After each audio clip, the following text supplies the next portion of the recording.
हम लोग पिछले वीडियो में देखा था कि general equation of conic is this.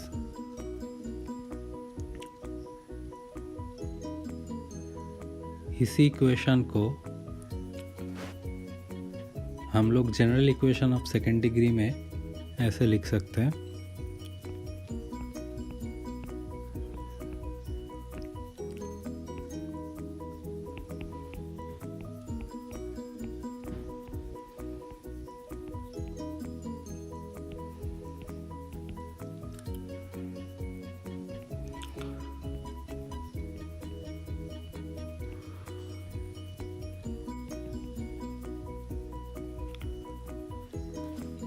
Basically previous equation ही इक्वेशन नंबर 1 में कन्वर्ट हो सकता है। Rearranging the terms we can get the general equation of second degree. Now the question is, हम लोगों को एक general equation of second degree दिया जाएगा। हम लोगों को रिकॉग्नाइज करना है ये जो कर्व है, ये पैराबोला है, ये सर्कल है, हाइपरबोला है, रेक्टेंगुलर हाइपरबोला है, या फिर पेयर ऑफ स्ट्रेट लाइन है। तो इसके लिए एक टेस्ट है। हम लोग इसका सबसे पहले इस इक्वेशन को डिस्क्रिमिनेंट को डिफाइन करते हैं ऐसे।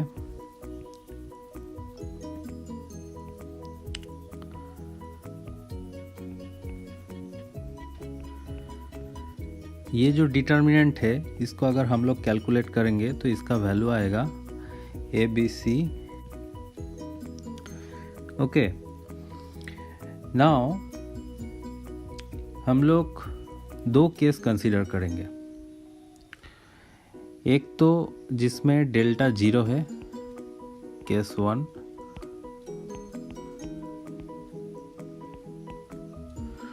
और केस 2 में हम लोग डेल्टा नॉन जीरो लेंगे। जिस कर्व के लिए डेल्टा 0 मिलेगा उस कर्व को हम लोग बोलेंगे डीजेनरेट कॉनिक,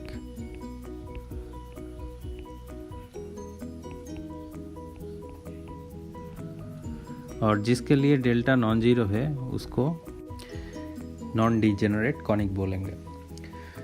तो फर्स्ट केस के लिए डेल्टा 0 है, इसमें सब केस है कि अगर AB माइनस H² ये 0 हो जाएगा तो नेचर ऑफ कॉनिक जो होगा वो होगा a pair of coincident lines.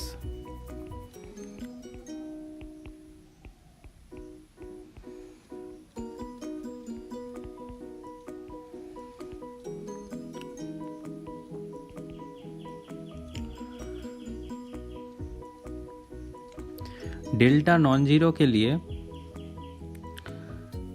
सबके से अगर AB माइनस H² 0 है, उस केस में जो कर्व मिलेगा वो होगा ये पैराबोला। सब केस नंबर 2, अगर AB minus H² less than 0 है, उसमें रियल और imaginary pair of straight line मिलेगा।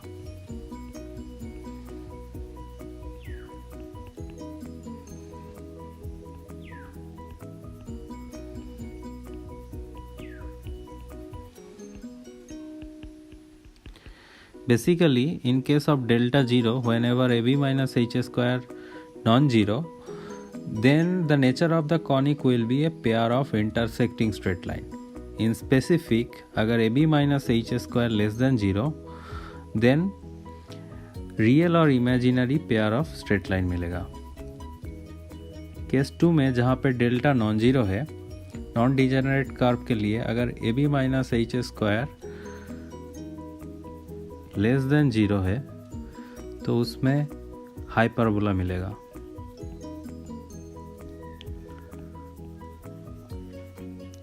थर्ड केस, अगर AB minus H² greater than 0 तो डिजेनरेट कॉनिक में बस एक पॉइंट हो जाएगा, और इस केस में अगर AB minus H² greater than 0 then ellipse मिलेगा और एम्प्टी सेट भी हो सकता है,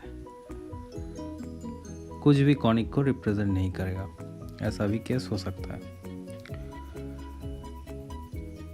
अब यहाँ पे और कुछ केस हम लोग ले सकते हैं, जैसे कि अगर a इक्वल्स टू b ले लेते और h 0 ले लेते, in that case it would be a circle, क्योंकि यहाँ पे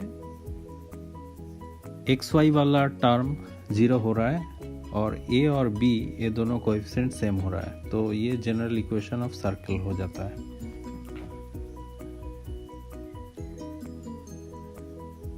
हाइपरबोला का जो केस होता है A B minus H square less than 0, अगर इसके साथ और एक कंडीशन जुड़ा जाएगा A plus B equals to 0, अगर ये केस भी जुड़ा जाएगा तो हो जाएगा रेक्टेंगुलर हाइपरबोला।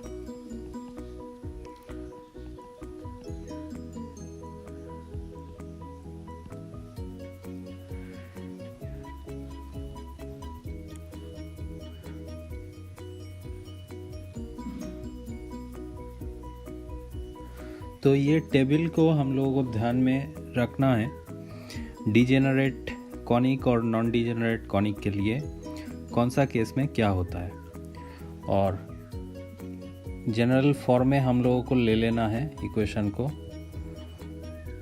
और उसका डिस्क्रिमिनेंट को निकलना है, फिर केस बाय केस चेक करके देखना होगा कि नेचर ऑफ द कॉनिक क्या है। इस तरह से हम लोग एक सेकेंड डिग्री ऑफ इक्वेशन वाला कोई कॉनिक दिया जाएगा तो उसका नेचर हम ढूंढ सकते हैं, बोल सकते हैं कि ये पैराबोला है या फिर हाइपरबोला है या फिर पेयर ऑफ स्ट्रेट लाइन है। ठीक है, एक एग्जांपल ले लेते हैं।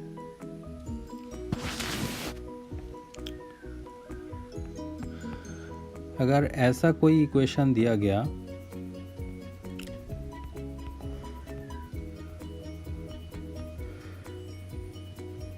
ये वाला जो कॉनिक है ये कौन सा कॉनिक है, अगर ये पूछा जाएगा तो इसके लिए हम लोग क्या करेंगे,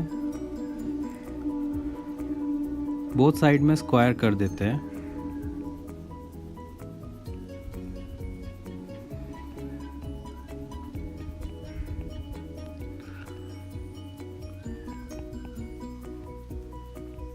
देन हम लोगों को मिलेगा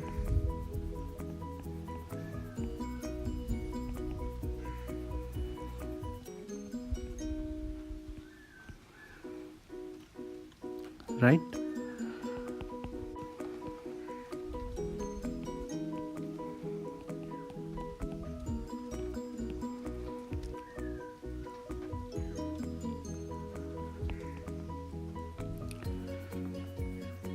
तो इससे हम लोगों को मिल रहा है कि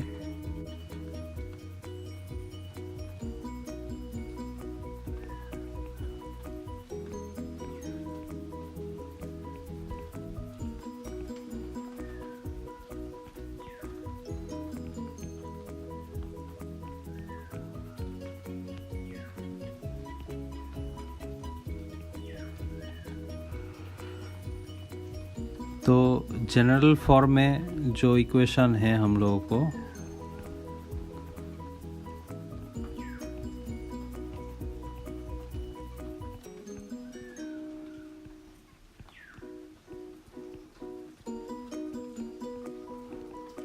ठीक है, ये हम लोगों को इक्वेशन मिला है और जनरल फॉर्म होता है ये इक्वेशन नंबर 2। ये दोनों को कंपेयर करके हम लोग क्या बोल सकते हैं, a equals to A square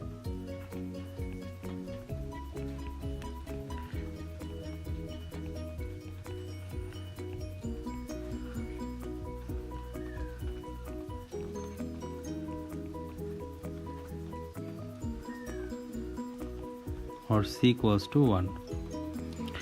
तो इसमें अगर हम लोग डिस्क्रिमिनेंट को वैल्यू देख लेंगे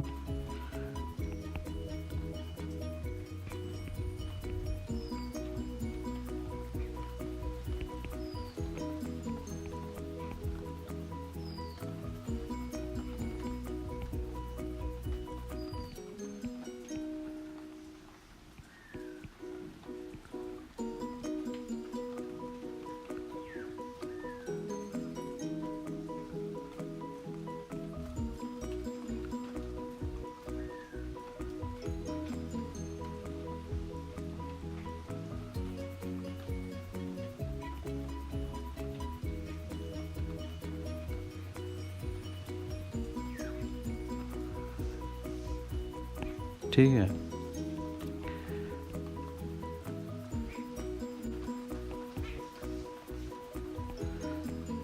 तो ये हो गया -4a² b²। देयरफॉर पहला तो हम लोग ये बोल सकते हैं कि हमारा जो कर्व दिया गया था ये नॉन डिजेनरेट कॉनिक है।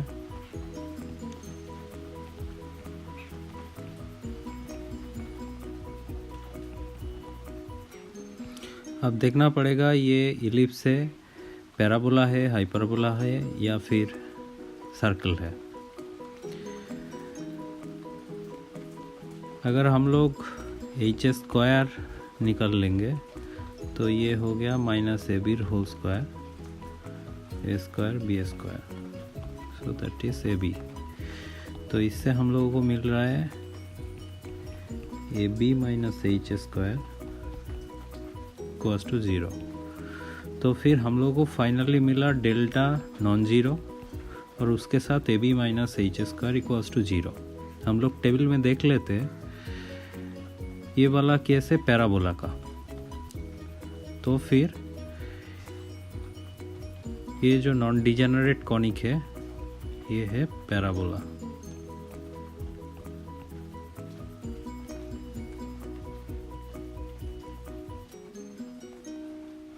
एक बार रिकैप कर लेते हैं सारे चीज़ को।